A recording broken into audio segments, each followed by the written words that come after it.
خان محمود غزنوی کا دربار لگا ہوا تھا۔ دربار میں ہزاروں افراد شریک تھے، جن میں اولیاء، کتب اور ابدال بھی تھے۔ سلطان محمود غزنوی نے سب کو مخاطب کر کے کہا، کوئی آدمی مجھے حضرت خضر علیہ السلام کی زیارت کروا سکتا ہے؟ سب خاموش رہے۔ دربار میں بیٹھا ایک غریب دیہاتی کھڑا ہوا اور بولا، جناب، میں زیارت کروا سکتا ہوں۔ سلطان نے شرائط پوچھی تو عرض کرنے لگا، مجھے 6 ماہ دریا کے کنارے چلا کاٹنا پڑے گا، لیکن میں ایک غریب آدمی ہوں، لہذا میرے گھر کا خرچہ آپ کو اٹھانا ہوگا۔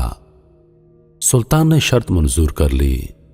اس آدمی کو چلا کے لیے بھیج دیا گیا اور گھر کا خرچہ بادشاہ کے ذمہ ہو گیا۔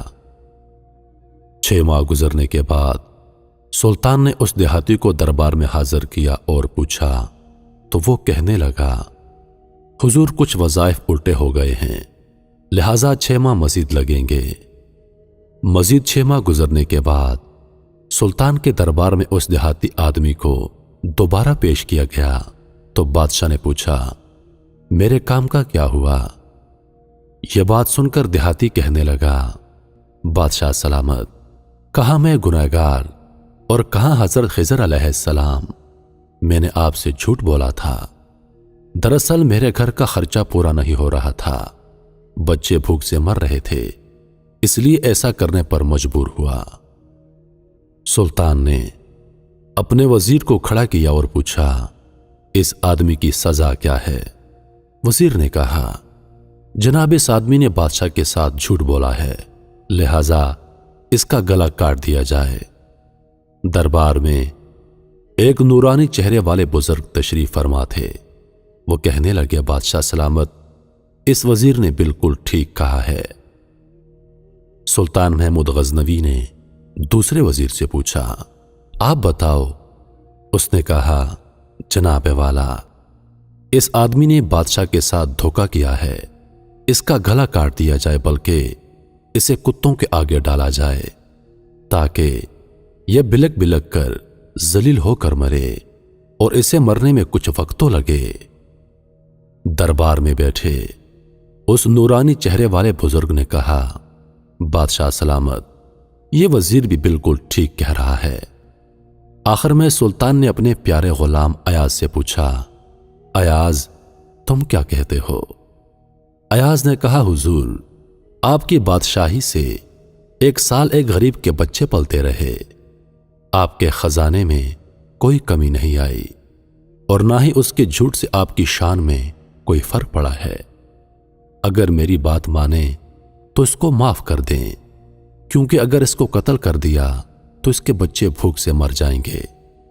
ایاز کی بات سن کر محفل میں بیٹھے وہی نورانی چہرے والے بزرگ کہنے لگے، ایاز بالکل ٹھیک کہہ رہا ہے۔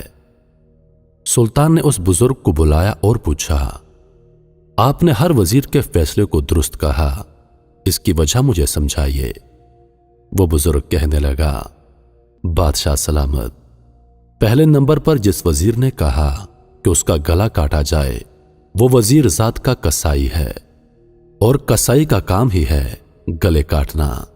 اس نے اپنا خاندانی رنگ دکھایا، غلطی اس کی نہیں، غلطی آپ کی ہے کہ آپ نے ایک کسائی کو وزیر بنا لیا۔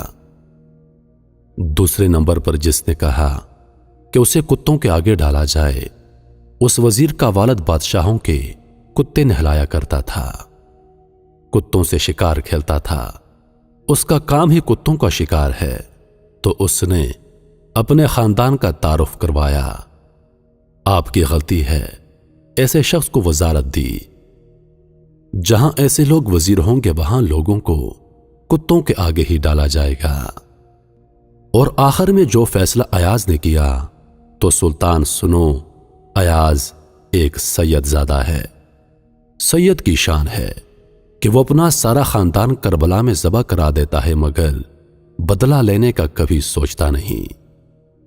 سلطان اپنی کرسی سے کھڑا ہوا اور ایاز کو مخاطب کرتے ہوئے بولا، ایاز، تم نے آج تک مجھے نہیں بتایا کہ تم سید ہو۔